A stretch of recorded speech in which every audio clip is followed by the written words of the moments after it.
Hi, guys, and welcome back. I am Heather, and we are going to continue our deep dive into dark romance and some writing tips. Today, we are going to talk about dual point of view, specifically for dark romance. Writing dark romance fiction from both the hero and the heroine's point of view is pretty common. And so, if this is a genre that you want to start getting into or start writing in, then getting familiar with both the heroine and the hero's point of view is going to be crucial to write a successful book. So, in dark romance, presenting the story from both the hero and the heroine's perspectives can add depth, tension, emotional complexity, and it allows the readers to understand the motivations of both characters, the conflicts that they have, and the desires of each character. And this creates a richer narrative between both, especially when we explore whatever themes you're going to look into in your story. So let's break down how to effectively write from each perspective, okay?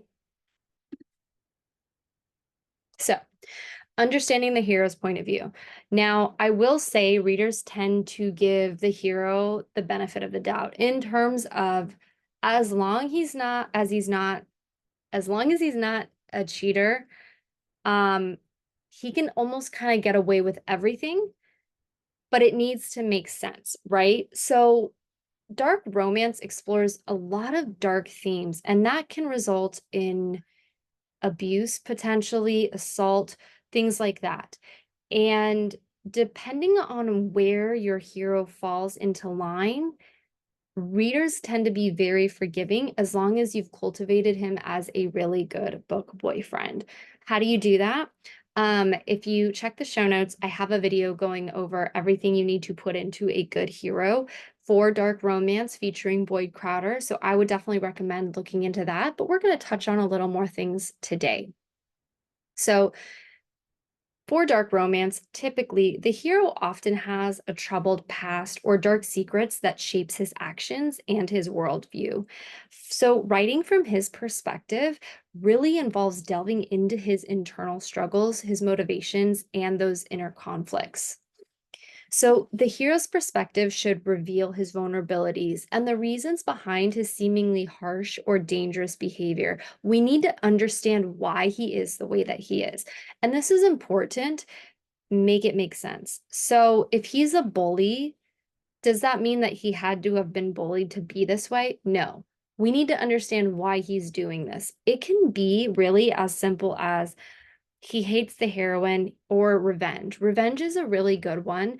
And I've utilized it in my dark hockey romance series. In that first book, my character Levi, he's sort of a legacy, right? So his dad was a really, really good hockey player for the NHL. Not necessarily the best of the best, right? He's no Corey Perry, but he was decent enough. And the problem is that he kind of partied too hard and he was very arrogant. He didn't think he needed to learn anything. He wasn't very humble. So the team owner started, he basically had the coach play him less and less. And instead of that motivating Levi's father, it really pissed him off and he thought he deserved more. And the final straw was when he got sent to the minors and he wasn't picked up. He wound up ODing. And so Levi has been sort of groomed to step into his father's role by his mom, who was very used to this lifestyle, this lavish lifestyle, and this attention, and wound up being drafted number 1 by the same team that his dad played for.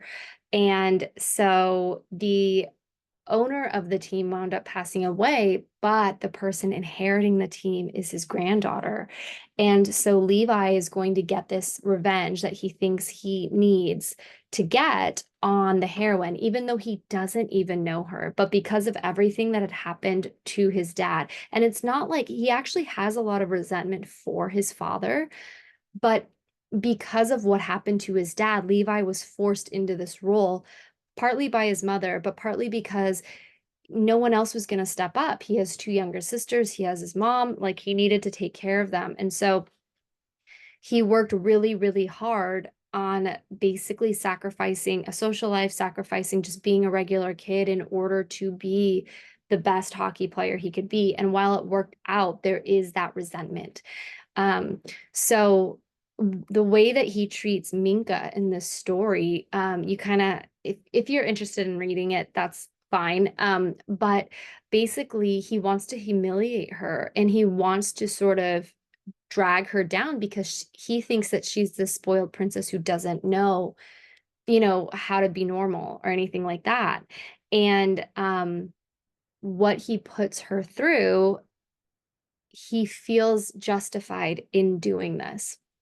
So, as long as it makes sense, as long as we can see what he's going through, the readers are going to sort of like suspend disbelief, if you will, sort of give him the benefit of the doubt, even if what he's doing would be normally described as toxic or abusive or things like that.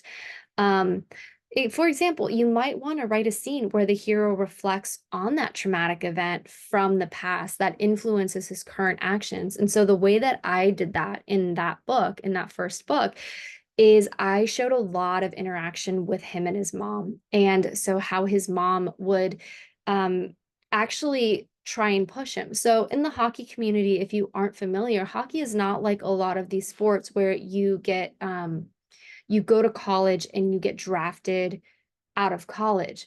It actually starts much younger than that, where you can, at 14, 15, actually go live in these billet families in order to play for highly competitive teams like Team USA, or go to these boarding schools that specialize specifically in hockey development, like Sidney Crosby did with, I think the school is Shattuck St. Mary's or something like that.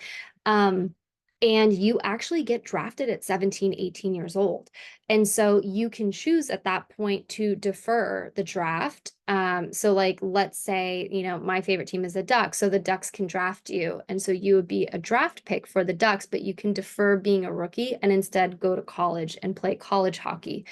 And you make that commitment with that team, but you go to college. And so my college series is kind of like a little bit of reality, a little bit of, my own creation, where this school is essentially crafted with, the NHL has a huge affiliation with this school. So the majority of these hockey players at this college are NHL draft picks who have chosen to defer.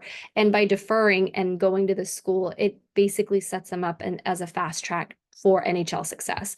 So anyway, so his mom, Levi's mom, kind of pushes him to forget about deferring and just jump into the NHL right now because she thinks that that means it's going to be lots more money and she wants that money now. And so we see that pressure that she's putting on him and we see how he reacts to it. So this can help the readers empathize with him, even if they don't always agree with the methods that he's using, right? So by giving readers these insights into the hero's thoughts and feelings, you're going to create this multi-dimensional character who's more than just a dark exterior. And that is what I have found is so, so important, is sometimes you can just throw a bunch of tropes together without going in depth and people still read it and they still enjoy it. But I found that the readers who really connect with the story and the characters are the ones with that multi-layered complexity. And the way that I always make sure that all of my characters have that complexity is with the Enneagram. I like to do the Enneagram because if you pick an Enneagram number, it tells you, okay, what are your dreams, but what are your fears? What is a lie that you kind of believe? And so already by just picking kind of one number, you already have this sort of character built in and you can go with that. If you want more information on that, I have a workbook listed below in the show notes that you can check out. So we're going to talk about the heroine's perspective now. The heroine in a dark romance often faces a set of her own challenges and fears. Writing from her viewpoint involves showcasing strength, resilience, and her own inner conflicts that she experiences as she navigates the dark and intense relationship with the hero. Um, Now, the heroine, just understand that not everyone is going to like your heroine, and that's fine. Not everyone is going to agree. What a lot of readers tend to forget is that your heroine needs to start somewhere, and usually that isn't exactly where she's going to end. That's how it should happen. But this also means she's going to be making choices at the beginning of the book that they're not going to agree with, and that could annoy them or whatever. But in order to get to that transformation, she has to go through these motions, right? And so this is really, really important, to not skip and not try to create the perfect heroine. There isn't one. Just accept that not every reader is going to either relate or like her. And as long as you get that and then you really nail the hero, they're still going to really enjoy the book. Um, so the heroine's perspective should capture her journey of growth and the impact the hero has on her life. For example, you might write a scene where the heroine confronts her own fears and insecurities while grappling with her attraction to the hero. So I I have another, so in this hockey series that I'm writing, this dark hockey college series, I really like talking about my character from the second book, Sienna. Sienna is not a character a lot of the readers like, and I will explain why. But they like the story because they understand her character arc. Um, so the trope is boyfriend's older brother, and Sienna is sort of, so there are these two brothers, and the parents died when the older brother, Adrian, the hero, he's 13, and his younger brother is, I think they're 3 years apart. Yeah, I think they're 3 years apart. So he would have been uh 9 or 10.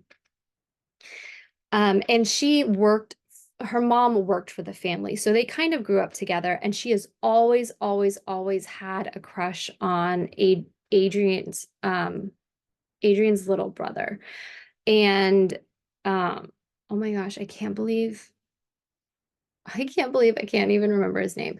Um, but anyway, so she's always liked him her entire childhood, growing up even. Now, the two brothers have always had a rivalry. Adrian is good at everything that he does immediately. Like the one thing that he has always wanted but never was able to get was Sienna. And when his little brother found out about that, he asks Sienna out. So when they're about to go to college, he finds out that Adrian has wanted Sienna. And so he asks Sienna out. And Sienna says yes, because this is the brother that she's always, fallen in love with, that she thinks she loves for her entire life. So at the beginning of the book, she gets kind of treated poorly by Adrian's little brother. Not necessarily super obvious, right? These are things, so if you put yourself in Sienna's context, they've only been dating a couple of months. And when you really like someone, you tend to kind of put a blinder to all of these red flags because you really want to make this work because you have defined a part of your life around this guy, right? And so she wants to be that cool girlfriend who doesn't embarrass him and who's like cool with everything. And so she kind of goes along with certain things that he's not really into. And it takes being around Adrian, the older brother, and Adrian putting in his 2 cents at like the worst possible times, for her to realize this. Now, she has always been drawn to Adrian, but she never in a million years thought that he would ever consider her. So he never was an option for her because he's Adrian. But he has always, always, always liked her. And of course, he's so stoic and so brooding that he doesn't talk to her about this. Like he's not going to show this, of course. But they live together. So they all live in this house together. And so one of the first scenes that I wrote for this book is they come home after it's October and it's Adrian threw a party for like a welcome to the season, like season opener party, right? And um Adrian winds up going home with someone. So Sienna and her boyfriend leave first, and he brings someone home, and Sienna can hear them. And it really bothers her and she doesn't know why. And she winds up like, she's like, I just need to get out. Like, I need to go get something to eat or something because I can't sleep. And so she walks by Adrian's door and it's not closed. And so she goes in and she watches and she catches them in the moment. And this is one of sort of this like dark, this confronting her own fear, like I mentioned, like, and those insecurities while grappling with her attraction to the hero. This is where we can see that because she watches the two of them together and he has no reaction until he catches her watching them. And that is what drives him to, I guess the appropriate thing to say would be to complete, or that's when he shows emotion. So Adrian is not one to show emotion. And for Sienna, it's like she's never, even with her boyfriend, with a couple of times that she's been intimate with him, there's never been that emotion between them. And for her to experience emotion with Adrian in just this third person capacity, she doesn't quite understand it, right? So that is sort of a way to show it while dealing with these dark themes, okay?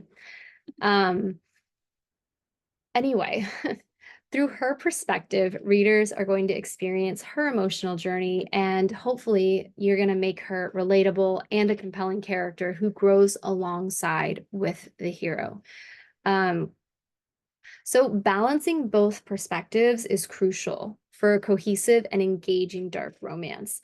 Alternating point of views can heighten the tension and provide a fuller understanding of the characters' dynamics.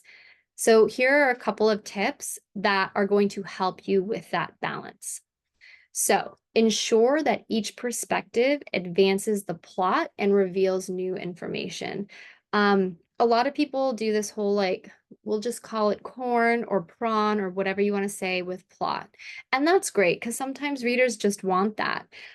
But the way that I like to write and the way that at least my readers like to read is there needs to be more. And so that means that we need to advance the plot. Every scene needs to have a place, even your intimate scenes, which are such a focal feature of dark romance. They should be there for a reason. And it's kind of like you don't want to desensitize your readers too much to that because each scene should be meaningful and to showcase things, whether it's not about the intimacy itself, but about the power or some other kind of theme you were exploring through the act of intimacy. Everything should be there for a reason, a specific purpose that makes sense for your story. The second thing is use distinct voices and tones for each character to maintain clarity. And this is also going to help reveal who they are as people, right? And then finally, create parallel emotional arcs that intertwine and influence each other. So if we're going to go back to that first book with Levi and Minka, Levi's arc is about him understanding that he doesn't have to fall, like he's trying to control his destiny, right? Where he does not want to be his father. But by going through this revenge or by feeling the need to get revenge on someone, he's acting exactly like his father because he's blaming someone else instead of looking internally and realizing, oh wow, this is my issue. And Minka's own parallel story is that she just wants to be normal, but she needs to accept that she's not. She's an heiress. She's going to inherit this hockey team. And so she needs to accept her own responsibility. Like if she wants this freedom of doing things without people telling her what to do, she needs to accept that there are consequences to that as well, just like there would be for any normal person. And as long as she's accepting of that, then that's really going to help her grow and realize I can define who I am. I don't have to follow these rules that, have been in place for me since I was a child, whether that's being engaged to a man I don't love or following, a set of guidelines. However, if I am making the choices, then I need to step into that power because choice is power. And that was her emotional arc. And together they have this sort of parallel emotional arc that they both needed to learn. Um, so, a way to do this is you might alternate chapters, which is the typical thing, between each character, with each chapter ending in a cliffhanger or a revelation that's going to keep the readers hooked. This technique not only builds suspense, but it also allows the readers to see how each character interprets and reacts to the same events differently.